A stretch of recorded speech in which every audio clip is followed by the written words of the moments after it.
Сәлеметсіздер ме балалар, қалайсыздар? Бүгін сіздермен әдебиеттік оқу 2 сынып 69 сабақ. Сабақтың тақырыбы бізде қошақаны қойдың. Балалар, бүгін әдебиеттік оқуда барлық тапсырмаларды орындайтын боламыз. Менімен бірге болыңыздар. Бірінші тапсырма. Бүгінгі сабақта мақал-мәтелдерді түсіндіресің. Жұмбақтар мен мақал-мәтелдерді ажыратасың делінген, иә? Бірінші тапсырма.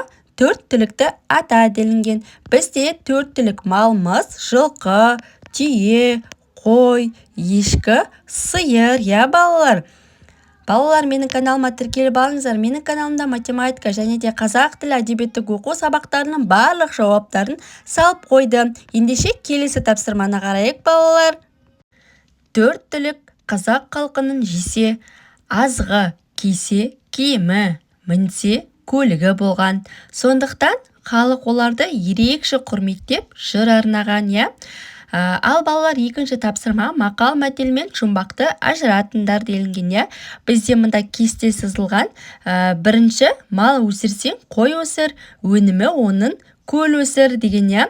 Бұл жерде бұл мақал деп плюс қоясыздар. Екінші, кішкентай ғана бойы бар, айналдырып киген тоңы бар делінген, иә? Бұл бізде жұмбақ, бұл жерге плюсикті қоясыздар. Үшінші, қойдың сүті қорғасын. Бұл жерде бұл мақал-мәтел плюсик қоясыздар. Төртінші, қойдай қоңыр қозыдай момын. Бұл жұмбақ, балалар, бұл жерге плюсик қоясыздар. Бесінші, шапанымда тоңымда, атам соның соңында делінген, бұл жұмбақ. Бұған да плюсик қоясыздар, балалар. Ендеше келесі үшінші тапсырманы қарайық, балалар. Ал біздің үшінші тапсырма халық шығармасын түсініп оқы делінген, бізде мында қой деген өлең берілген, соны оқимыз, балалар. Қорасында маңыраған, қозысымен жамыраған, қозысынан айырылса, қоймай ұзақ аңыраған. Аппақ қою сүті бар, ақ шағала құрты бар, ақтылы қой жануар. Бұл бізде қой, балалар. Ендеше төртінші тапсырма жырды және мақал-мәтел мен жұмбақтарды пайдаланып қой туралы әңгімеле делінген бізге. Ал балалар, бізде төртінші тапсырманың жауабы қой. Бұл қазақтың басты малы десек те болады. Себебі қой санымен адамның байлығын есептеген, 100 қойдан азы кедейге теңелген. Қойдың жүнін жібетіп тоқуға пайдаланылған. Жылы нәски, қолғап және тағы сол сияқтылары осы қойдың жүнінен тоқылған.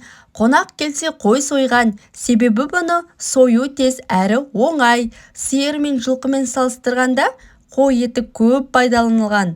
Ал қойдың құйрығынан алынатын құйрық майы емдік қасиетке ие. Бұны науқас адамның тез күш жинау үшін асқа пайдаланған. Оған қоса теріге жаққан екен, балалар.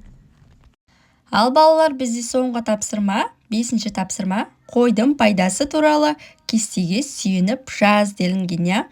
Бізде мында кесте берілген, жүнінен жасалынатын заттар бізде тон, киіз, текемет. Ал қойдың терісінен жасалынатын бұйымдар торсық, ер-тоқым, қамшы. Ал қойдан алынатын тағамдар бізде сүтінен әзірленетін тағамдар құрт, ірімшік, май екен, балалар, иә?